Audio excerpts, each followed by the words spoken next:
Hello guys, welcome to another video. I'm very sorry for the lack of content in these past months. As I told you guys in my last video, I got a job which unfortunately didn't last very long, but it gave me the opportunity to invest in a lot of myself and my future projects, which you guys should be seeing a lot of in the next months now that I have all the free time. Today I bring you a different kind of video to my usual content. I'm having problems with my lav microphones, so I can't make normal videos with the quality I would like. And of course, I just can't tape this microphone to my face, so we are trying something different today. As I've said a lot of times in the past here in my channel, I have a little business here in my country with the help of my girlfriend. We buy used guitars that are in really bad shape.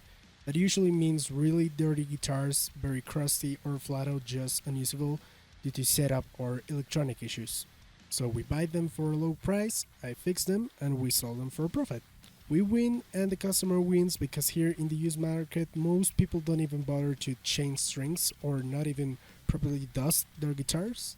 And by suggestion of some of my guitarist friends, I will start to document the process of me cleaning and restoring these guitars, as well as providing a little bit of my experience after having done this process on more than 100 guitars by now.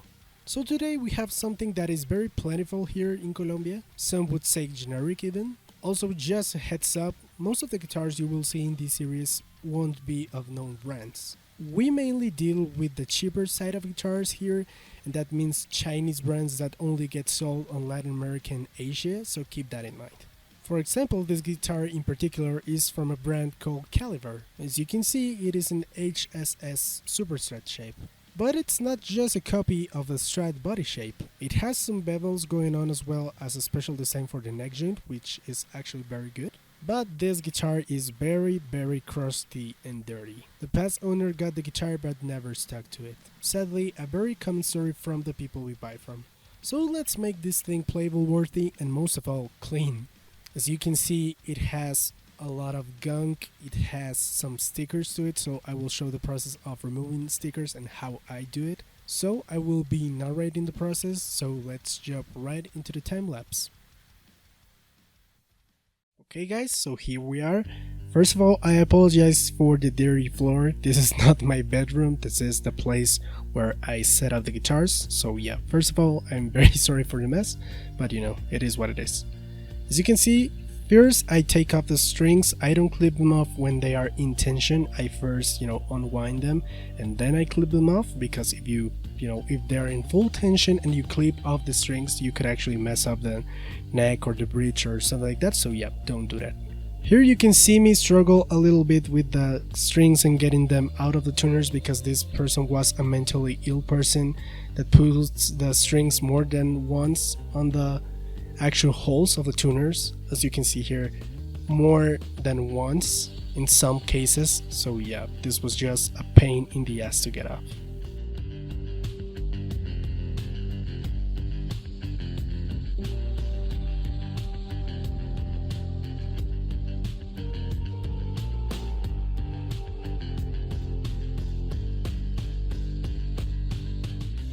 I don't have any desk or something for putting the guitar. I just put the guitar in my legs, that way I have absolute control of the weight of the body and all of that, so I know for sure that I'm not messing the guitar in any way. So after that, I finally got the strings out and I got the rest of the clippings of the strings off from the behind of the bridge. As you can see, the guitar is very dirty. So for stickers, I actually use vinegar. After experimenting with a lot of cleaning products and all of that, I realized that just plain white vinegar is the best for getting old stickers from guitars. As you can see, I just damp a cloth, a microfiber cloth actually, so you don't scratch the guitar. I just fill that with vinegar and I just go at it. After it's nice and wet, I use my actual nail to scrape a lot of the material off, so that way I know I'm not scraping the guitar or scratching the guitar with any sharp objects. As you can see, it does the trick. With a lot of vinegar and my nail, I was able to get the top layer off, and then all that white spot you see is the actual adhesive of the sticker.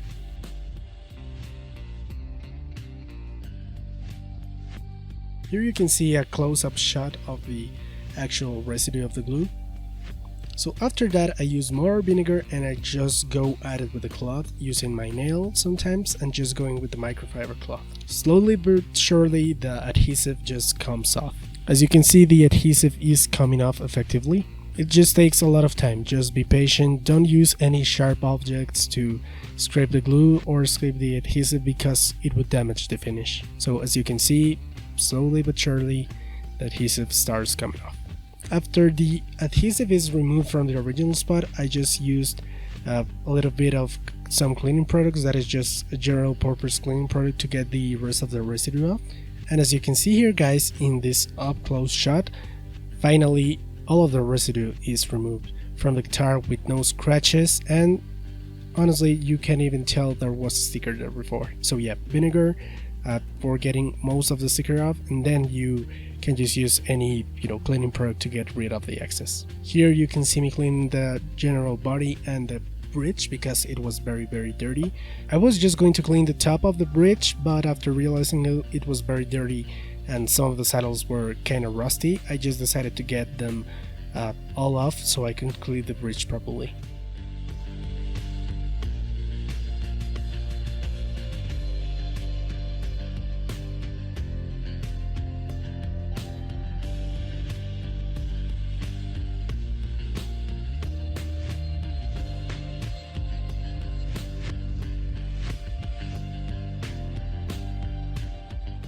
There you can see all of the gunk in the bridge, and I would guess a lot of people will say like, who the fuck lets their bridge and their guitar come to that state?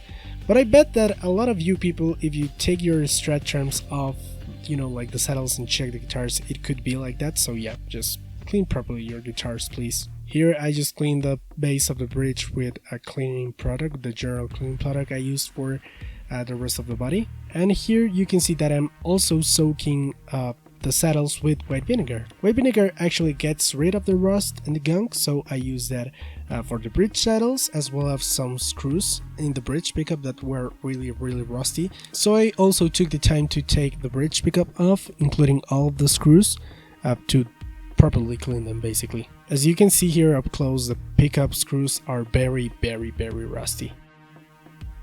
Now we move on to the fretboard. As you could see in all of the past shots, the fretboard is very dirty. Here you can see me apply some liquid that a lot of people get really mad about me doing that because it looks like soap. It's not soap. It's basically some, I don't know what it's called in English, but it's basically a substance that melts off the fat and grease that gets built up in a lot of surfaces. In this case, a guitar fretboard, especially one that was that dirty, is the perfect example.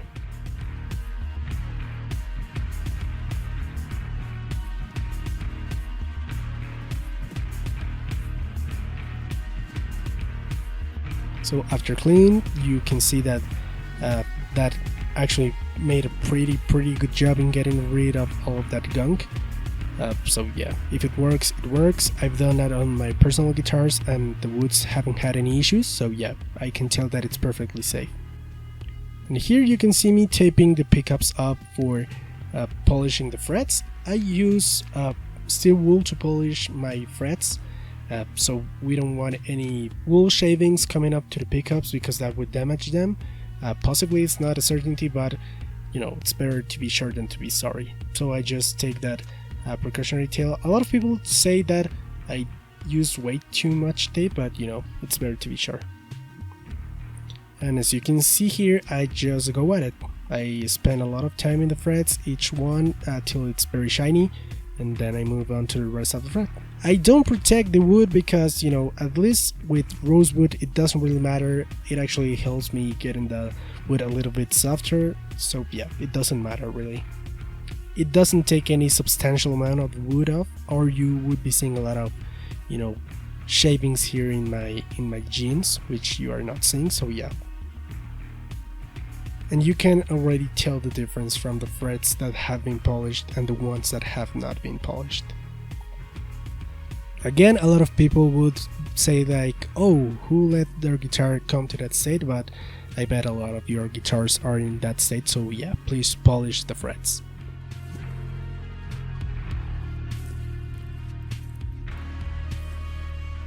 And as you can see here in that comparison, you can clearly see that the polished frets are way shinier than the old frets.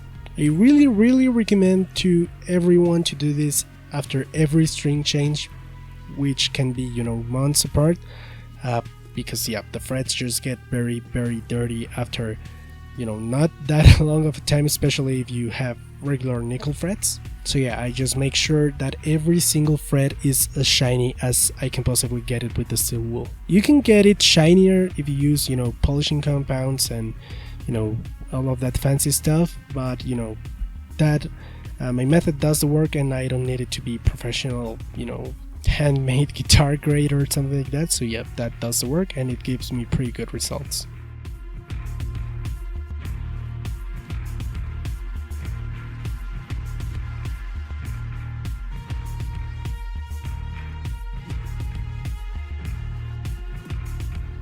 And as you can see here in the side of the neck pocket, all of the steel wool shavings, that's what we don't want in the pickups, you know.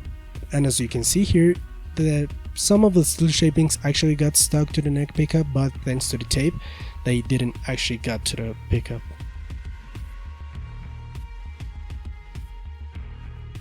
And as you can see here, I used Dunlop 65 Lemon fretboard oil to hydrate the dark fretboards.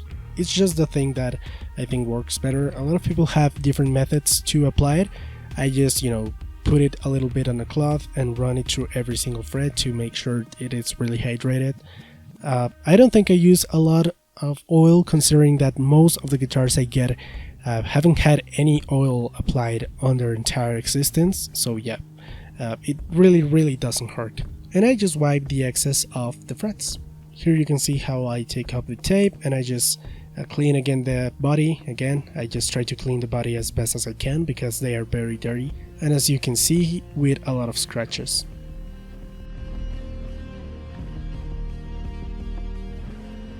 Here I am putting the bridge pickup back in the ring because these shots had some hours between them, so the screws are already really clean. So yeah, I just put it again in the guitar.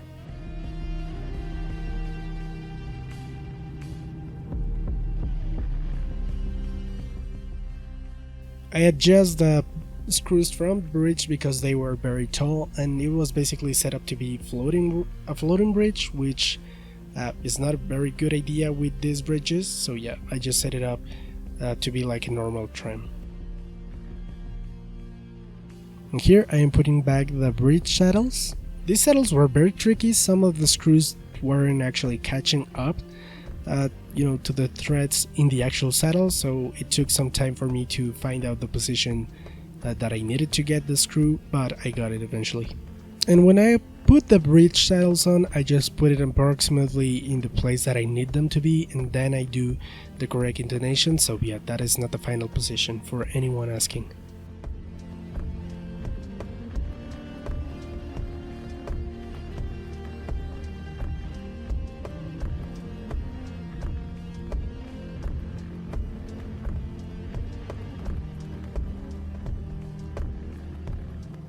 And then after I put the bridge saddles on, it's time to, you know, put the strings on. I use this brand of strings. They are very cheap. They are not amazing by any means, but you know, they get the job done. Then I clean the back of the body. As you can see here, it has some bumps, some, you know, dings, but nothing very serious. And that's the neck joint carb that I was talking about, which is actually pretty great.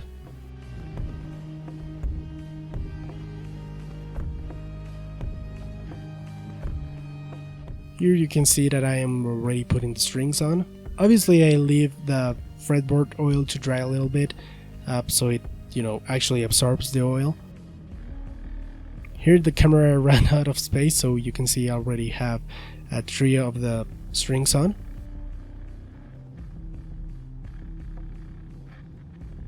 I just put them to, you know, immediate tension to approximately the note that each string is supposed to be, but you know, I don't check with each string after they are all on.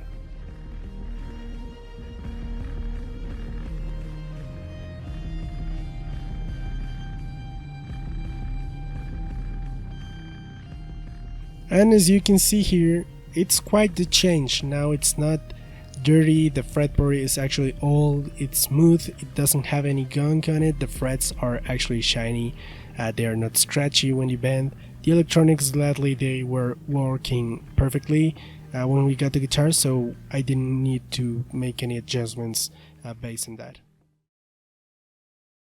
And this is the final product.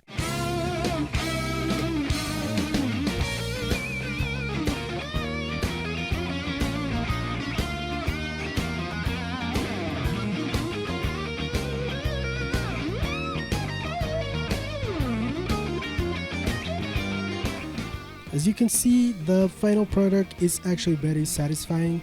I'm very happy with the outcome of this guitar. It's actually really pretty when you actually take really good pictures of it in the outdoors with natural lighting. I got it very clean, it's actually playable. It sounds okay, you know, it's a cheapy guitar, but it will serve some person that wants to learn how to play the guitar. For a first time electric guitar, it's actually not bad. So yeah, I just took some of these shots outside with more natural lighting, so enjoy the view.